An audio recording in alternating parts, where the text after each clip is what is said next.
Welcome to episode 13 of Cautious Coffee and DeRae.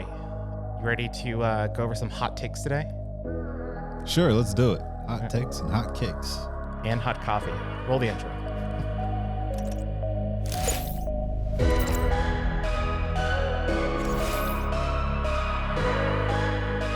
Well, welcome back into Cautious Coffee and DeRae. I am really excited and anticipating the conversation that we're going to have today on the podcast. We're going to talk vaccines. Bring it. Vaccine hesitancy. COVID-19. And I know there's been a lot of fatigue on this, but it's a topic that's really relevant, especially with the onset and the spread of the Delta variant, which we're seeing throughout here locally in Texas and throughout the United States as a whole. But before we dive into that, follow our website, social media. DeRae, what are the links? How can people get in touch with us? CautiousCoffee.com. That's my favorite. It's a beautiful website. You can also find us on LinkedIn, Instagram, Twitter, TikTok, all Cautious Coffee. I'm glad you mentioned TikTok. It's so near and dear to my heart. In fact, our last episode 12, actually did pretty well on TikTok. I checked the numbers yesterday. I think it had like over 1,200 views, and so we're definitely getting some love on the Chinese-owned platform. So, yeah. I have TikTok hesitancy. TikTok hesitancy. Do you have hesitancy about anything else? See what I did there? That little segue. Oh yeah. I set it up for you. It was a softball question. The softball just lobbed it up. I like it. Absolutely. Definitely I do, and I know you're passionate about it. And yeah. I think you were an early adopter in running out and grabbing that vaccine as soon as you were able. Got on the first thing smoking, got your jabs. Yeah. So just for full transparency, I was vaccinated March 11th for the first dose of Moderna, and then April 8th for the second dose of Moderna. So been fully vaccinated, and it was something that I was really keen on getting. I think it's just incredible the leaps that have been made within science. We saw the world collaborate behind it. And so as soon as it became available and I was eligible to get it, I definitely signed up. And for me, it was completely worth it. I actually, kind of got a little emotional, actually, because the day that I got it, on the first dose, at least on March 11th, it was the 1-year anniversary of basically the world changing. It was the 1-year anniversary that Tom Hanks and his wife announced that they were positive, and then Rudy Gobert, for the Utah Jazz, announced that he was positive, and I felt that was the real catalyst that led to the lockdown. And so for me, it was just kind of an emotional experience seeing how far we had come. And for me, I got the vaccine because I wanted freedom. I love traveling, as you guys know, listening on this podcast. And if you want to go anywhere in the world, you've either got to have a negative test, or in some countries, you've got to have a negative test and a vaccine. So that was kind of my thought process, and also, just to protect myself. But what about you? I know that you didn't rush to go get the vaccine. What was, kind of your reasoning behind that? I just didn't feel the need to be an early adopter. I was happy to be a late adopter, a very late follower, I suppose. Wearing the mask, not an issue. Social distancing, not an issue. And I needed more participants, right? I needed more numbers. I needed a bigger sample size for those. They just did it so fast. And, it's like the first year you buy a car, like a new model, like there are bugs in it. Yeah. And you typically don't buy that. You don't buy that year because, they need to work the bugs out over the years of the life of that model. So I was happy to wait, and I was happy to continue, following the protocols and washing my hands before I eat and, staying out of people's way happily. And, through the university that I attend, business school, I go get a test every other week or so. So it wasn't really a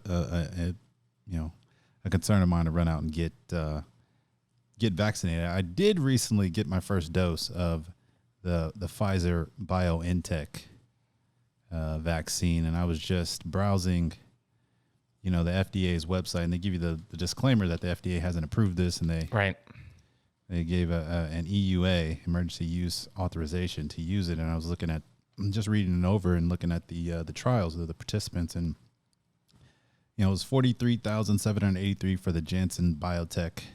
That was the most recent EUA authorized, and then Pfizer had 44,000 participants. Moderna about 30,000. I'm happy to just let folks go out and get their jabs and be guinea pigs. And I'm talking to my friends. I was like, "Hey, Austin, how you feeling? Huh? Yeah, you all right? You all right? Yeah. I mean, I totally get that, because if you look at history in general, I believe the fastest vaccine that was ever produced prior to this, from start to finish, was 4 years. This took, you had researchers starting on the vaccine in probably late January, early February into March. Yeah, a couple months. You started having trials in July, August, September. It was made available to people in the UK. I believe the AstraZeneca was made available to people in the UK in December. Here in the United States, you started having rollouts of it for the elderly population in January. So all of this took place in the time span of a year. And so I do understand why people were skeptical at first. And I think there's a few reasons why we still have this hesitancy. But before we get into that, I actually posted on social media. So I posted this on the Cautious Coffee Instagram page, as well as my Instagram page, because I wanted to get feedback, because I think the numbers right now in Texas are for those that are eligible to get the vaccine. So I believe that's 12 and up.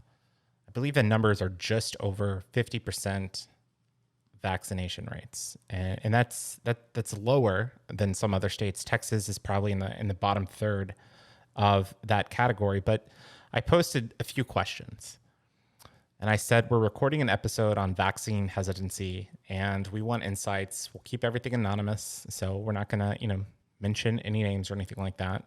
And I asked a few questions. I said, one, should COVID vaccines be mandated? I wanted to hear people's responses. And then I asked another question. Are you vaccinated, or do you have plans to get the vaccine?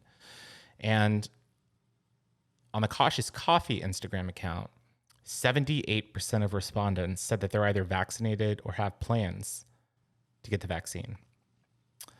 And the response that I got was, for that one, we had limited commentary. And again, this poll's only been up for, about an hour. So we're not getting insane responses, but somebody said that we should not mandate the vaccine. So that's one response. Now, over on my personal account, which we have a little more followers on my personal account because I've had it for a while, the numbers are 74% say that they either have the vaccine or plan on getting the vaccine. And we had a lot of comments back on whether or not it should be mandated. We had one person say no, not enough data on the long-term effects. Somebody said no, but masks should be required for unvaxxed, even if it can't be enforced. Somebody said, yes, we should be mandating vaccines, especially for offices. Somebody said, we shouldn't mandate, but I think those that don't get them should not be mad if they have more restrictions on them, like being required to wear a mask at work, etc. And then somebody responded, hell effing no. And that person said that they are all about individual choice, my body, my rules. And then I actually, just kind of a smart aleck response, responded back, so you're pro-life or pro-choice? And the person said that they were pro-life. So a little conflict of interest there, but it's very unscientific data. But more than 70% of people who responded within the first hour and a half that this unofficial, non-scientific survey was up, said that they were either vaccinated or plan to get vaccines. So that is significantly higher than what we're seeing here in the United States, and especially here in Texas. And it's very interesting to see those numbers. Yep, we've peaked, it would seem. So out of what would we need to reach? 60%, 70%? Nobody knows. That's the thing. Nobody knows what we need to do to get to herd immunity. Yes. So, but I mean, I know that number's up there, and it looks like, the rate at which people are getting vaccinated is slowing. Yeah.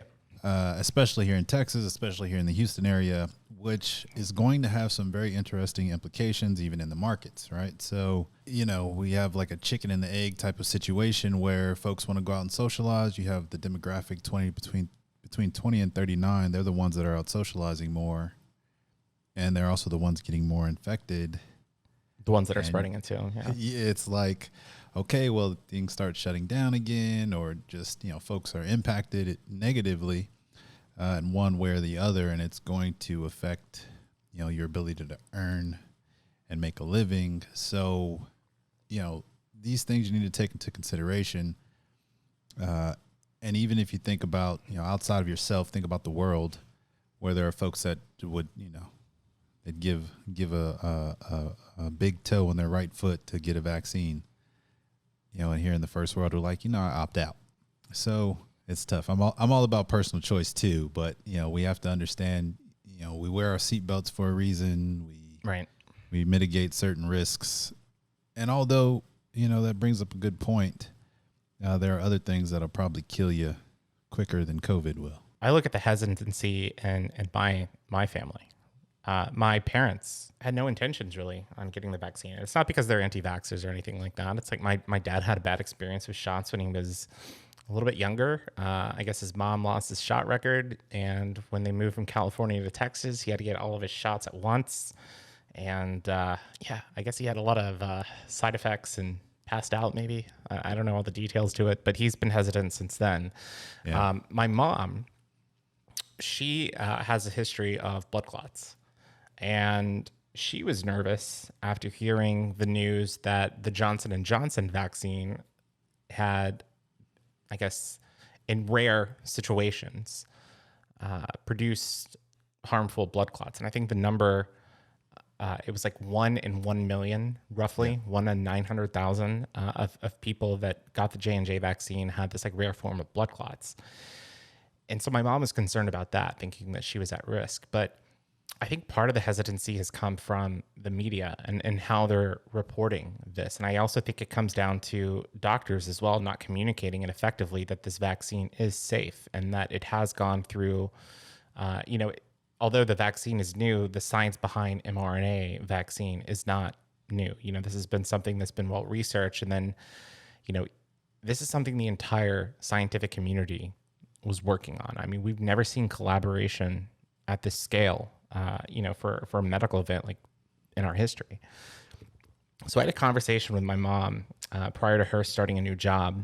And this was probably July, late June, early July, somewhere in that time frame. And I gave her the facts. If you're worried about blood clots, let's just put some things in perspective. Your odds of getting struck by lightning and killed, 1 in 400,000. Your odds of getting killed in a car accident, significantly higher. Your odds of getting blood clots from COVID-19, 1 in 5. And so I think that plus the combination of her starting a new job where she didn't know people, you were going to be in an office environment, pushed her along. And she just got her second dose of the Pfizer vaccine this week. My dad is getting the second dose of Moderna here in a couple of weeks, and they're excited. And it's interesting that you look at the data, and here in Houston, they've reported that more than 95% of people that are hospitalized right now with COVID-19, I believe the number is actually 99.5%, are unvaccinated. So we're not here to tell you that, vaccines are fully going to, protect you from COVID, especially the new variants that are coming out like Delta, Lambda.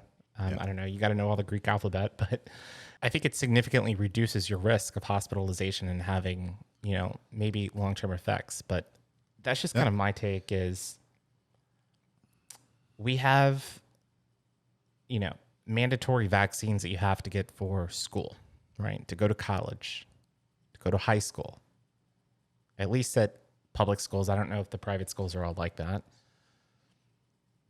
Why is there so much resistance to this, even when we see, the Delta variant spreading as widely as it is? And again, the case count right now is not what it was over the wintertime. It's not what it was last summer. We're still in a better spot, but why are people still hesitant and, not making that jump to go out there and get the jab? It's a really, really good question.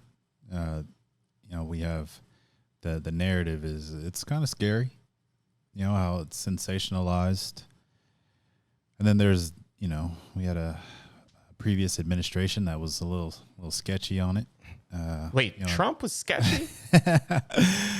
Yeah, breaking news. There are a lot of folks that are skeptical of it, and I'm right in the boat as far as being a skeptic, but for different reasons. And you're right that we do have to get vaccinated to go to school, and I think it's great that your parents went and got vaccinated finally, simply because it's one of those things where you have to weigh the risk reward, right? And protect ourselves. And I'm glad you mentioned lightning and the vehicles, far more dangerous. And one of my issues I really had with it was simply I mentioned earlier that there are other things out there that are far more likely to kill you than COVID, but there's a lot less drama around it. Yeah, 100%. So that's so problematic for me. I like to think I'm a logical person. So it's like this whole thing is all illogical, right? What's the survival rate? And I understand that, COVID may mess you up and they don't even understand the full impact it'll have on your health, long term. So you have that. That's an option. You can get COVID. You don't know what's going to happen to you long term. You take the vaccine. You don't know what's going to happen to you long term. There's no silver bullet. I don't think there's any vaccine out there that's 100%. There's no such thing as 100%. No, and this is probably the closest thing. I mean, we talk about the flu vaccine. Yeah. I mean, at best, that's 50% efficacy rate on a yearly Right. basis, because there's so many variants of different strands out there of the flu. Yeah. I mean, I do think COVID is probably very similar to, the flus that we had 100 years ago before vaccines came around. And I think my thought is COVID's not going anywhere. Right. COVID's the new live flu. with It's the new cold. It's going to be a seasonal thing. And we're going to see variants each year. You're going to have to get a booster shot each year. I mean, that's basically what I think is going to happen. We're just going to have to learn to deal with it, at least for the foreseeable future. And a large part of that is because so much of the third world doesn't have, even the first world right now. We look at the Pacific Rim, Australia, New Zealand, Japan, all of these countries don't have access right now just because of supply chain issues. And then we have, sub-Saharan Africa and a lot of Middle Eastern countries that, the percentage of their population that's vaccinated is like less than 1%. And that's because of a variety of factors, them just getting beat to the punch by the richer countries, not being able to distribute it, not being able to buy it. And that's a problem. We're seeing a lot of the world's inequality that is happening with the vaccine. And I think that could be, potential risk, not only from like a socio-political perspective, but also for ridding the world of COVID, because that's what's going to create more variants. And that's where you're going to start to have some of these problems. Absolutely. And that's nothing new. It's just a new variable introduced into, the world, and we'll have to manage it as best we can. Once it becomes, old news, maybe folks will be more willing to, get the jab. But right now it's so sensationalized and everyone has an opinion, and they're not always informed opinions, and people read articles, but they don't read an article that opposes that position of the article they just read. So they take it and run with it. Sorry, people do not read articles. People read headlines and 240 characters. Yep. I saw a tweet. That's it. I watched a TikTok. Or they see an article on a website that is confirmation bias, right? It's, maybe, I think I mentioned this on a previous episode of the podcast, but I was in Dallas a few weeks ago, and I have a friend up there who doesn't want to get a vaccine, and he was trying to cite some scientific study, but it was it wasn't peer reviewed. It was on a fringe, propaganda site, but people take that as fact, and they're looking for information to confirm their biases, whether it's, pro-vaccine, anti-vaccine. I mean, that's how we are as humans, at least as Americans. We want to confirm our own biases rather than getting out there and actually having conversation and learning more and educating ourselves. Oh, that's human, baby. That is human. Yeah. Our little brain is just looking for ways to confirm our beliefs. Yep. and we'll keep count of all the times we were right, but won't keep count of all the times we were wrong. And 100%. And that's wild. And folks aren't even aware enough to understand that shortcoming. So we find ourselves in this situation, or in these situations where, you know, it's hotly debated. We have conversations about it. We're pointing fingers. We're raising our voices. It's all unnecessary. Yeah. You fix it, Austin. Fix it. We're going to try to fix it on this podcast. You know, we want to encourage people to have conversations, to listen to people, to learn from people, and know that if you have a different opinion, that's okay. You know, we don't care behind that, but I think we're going to have a little bit of a different opinion as we, you know, wrap up the show in the next 10 minutes. But I'm going to pose a question to you that I posed to, you know, our Instagram following. Should vaccines, the COVID vaccine specifically, be mandated? And before we dive into that, I want to outline a little bit of context. We've definitely seen that vaccination rates here in the United States has slowed down. It's happening in Europe as well. You know, France had a spike of the Delta variant, and you know, Macron, the president, I know I'm butchering his last name, but close enough. In early July, he saw that those rates were going down, that the Delta variant was increasing, and although France is open right now, they have said that if you want to get into a nightclub, if you want to get into a restaurant, if you want to go to a sporting event, you've got to have vaccine or negative test. And Italy announced this week they're doing the same thing. That's not happening here in the United States, but it's happening across Europe. And then, of course, we still see Australia and New Zealand shutting down when 10 people get COVID. So different parts of the world are having different strategies. Even here in the United States, different parts of the country are having different strategies on how they mitigate the spread. LA County, for example, now having a mask mandate. Judge Hidalgo here in Houston raised the threat level to orange this past week, which encourages people to wear a mask. It doesn't make it mandatory. But I'm curious on your end. Should vaccines be mandatory, the COVID-19 vaccine be mandatory? Or should we have some sort of other mitigation tactics such as mask be mandatory? Or do you believe in personal freedom, personal choice? Do what you want.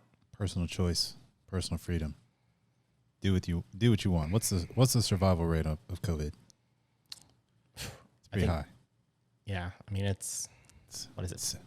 Less than a percent. I mean it's less than 0.02%. I think it's 99.8% chance. Highly, strongly encourage folks to get vaccinated for their health. No mandates, not for something with that type of survival rate.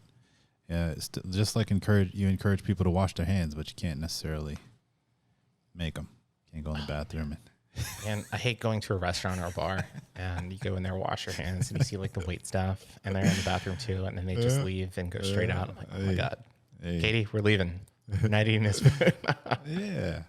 I mean, I think that's you empower people to take responsibility of their own health. And I mean, encourage them to do other things too: exercise, sleep well, hydrate, eat nutritious foods, like all the other things that are probably going to kill you besides COVID. Do those things too.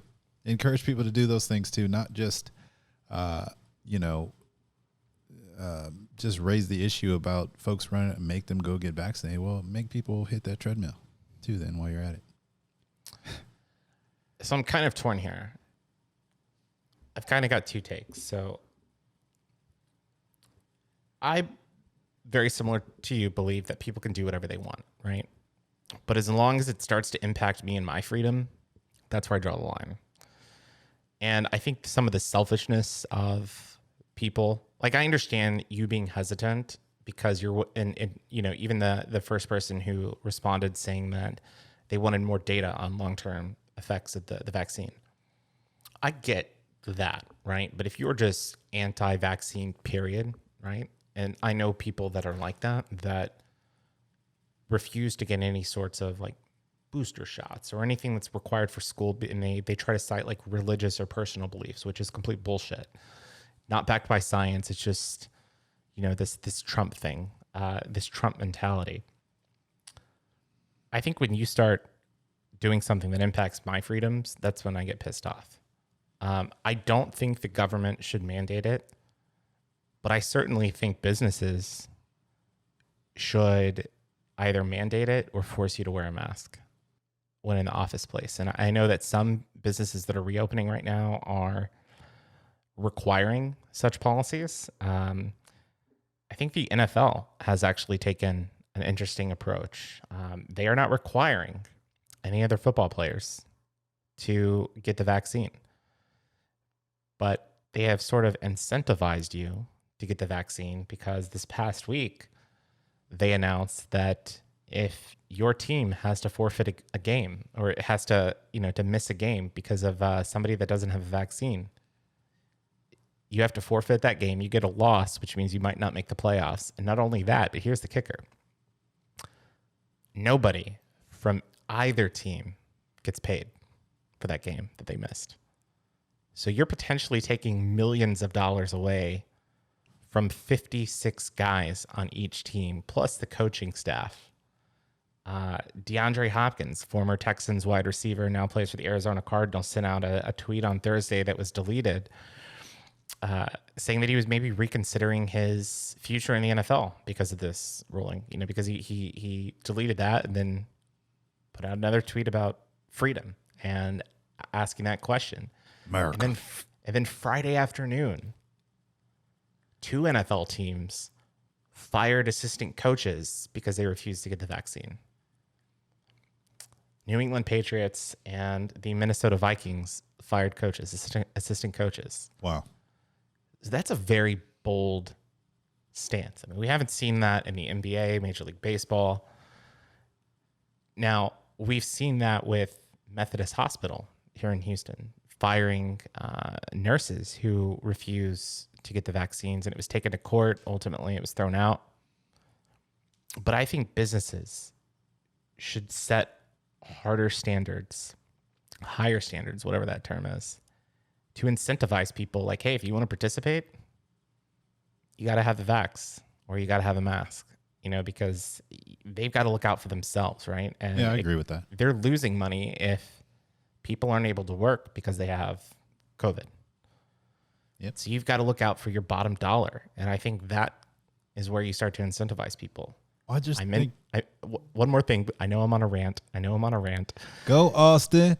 Go Austin. But go back to that French example that I gave you. When France announced that they were requiring vaccines to enter nightclubs and restaurants, they actually saw a little bit of a spike in people getting vaccines. So I think if you take away something from people that they care about, that's when they might make that leap. Everyone's going to have an opinion. Read those articles. Don't just pop that headline. Do your due diligence. Read opposing views. It's just as intellectually lazy to run out and get the vaccine as soon as it's released without doing any due diligence as it is to say I'm not getting it ever. Mm-hmm.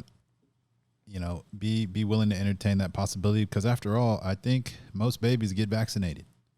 Yeah. No choice. And there are a lot of places in the world where they don't have access to vaccines, and people, they're not as healthy as we are here in this country. Life expectancies are lower. Life expectancy is lower. Why is it so high here? Is, vaccines plays a part of that. Yeah. There are trade-offs, and people are free to make those decisions and say, hey, I'm unwilling to get vaccinated, even though I was vaccinated when I was a child and I had to provide those vaccination records. And for me, I deployed to Afghanistan in 2012. I got injected with all kind of stuff. But they had plenty of, the sample size was large enough. So I was fairly confident, even though I was nervous to get jabbed. Still have a scar on my arm from my anthrax vaccine. I'm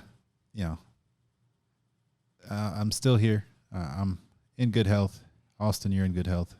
Mm-hmm. And I know folks that, are still suffering from the effects of COVID. They have trouble breathing. They can't taste or smell anything still. And they're fully recovered. But, who knows if that'll come back. I think the one thing that has pissed me off with the whole COVID-19 situation, whether it's the lockdowns, whether it's the vaccine, is how political it has become. and how much we've seen that people just distrust scientists. And I think part of that is just people trying to get the leg up on the political front. I mean, you look at President Trump, the Operation Warp Speed to be able to get the vaccine and distribute it as quickly as he did should have been a massive accomplishment. And it was. It was something that him and his people were touting. But then you look back at that same time, you have Governor Cuomo, you have Kamala Harris, who literally said that they would not trust any vaccine that comes to market and is approved under a Trump administration. A few months later, now they're criticizing people for not getting the vaccine. And so we see it's political. It's been so much politicized. And I think that is part of the reason that's driving the vaccine hesitancy. It's because we can't fucking get along. Yeah. And come together. I agree. That's a problem. Or just think for ourselves. Like, I'm not outsourcing my thinking to a politician. So think for yourselves. Do your due diligence. You can go on the FDA's website. I will say, just even looking at the sample sizes for me and understanding that the scientists can have a bias, believe it or not, Austin.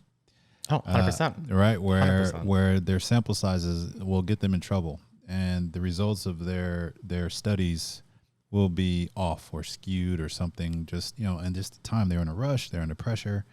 It's politicized, right? There's just a lot riding on this. There are dollars behind it, and they can try to fit a square peg into a round hole. Like, this can happen, and then 25 years later, we'll say, well, we'll talk about the pandemic back in 2020, and all these babies born without pinky toes. I don't know, but just something to consider. There is no silver bullet with any vaccine, but protect yourselves. So what's your final takeaway, for our listeners? If there's one thing that they need to take away from, this 30-minute conversation, what is that? There are countries right now in this world that don't have access to vaccines, and we've talked about it here. They would do anything to get their hands on a vaccine to protect themselves, to protect their families. And for you to have the option to opt out is a beautiful thing. So be appreciative of that, but understand that there are people suffering, and they will continue to suffer because they don't have access. Be mindful of that. We're in a very fortunate situation where our country is open. We're starting to see some of the Western countries open up. We still see first world countries closing down, and countries that are being ravaged right now with millions of people dying from this disease. And the data shows us right now that people that are dying from COVID are not vaccinated. So we're not saying that, if you get COVID, you're going to die. That's not what we're saying. Probably won't. You probably won't. I mean, odds are you won't. Just go out there and get a vaccine. I mean, it takes a little bit of time. Side effects are minimal, and you're protecting yourself, you're protecting others.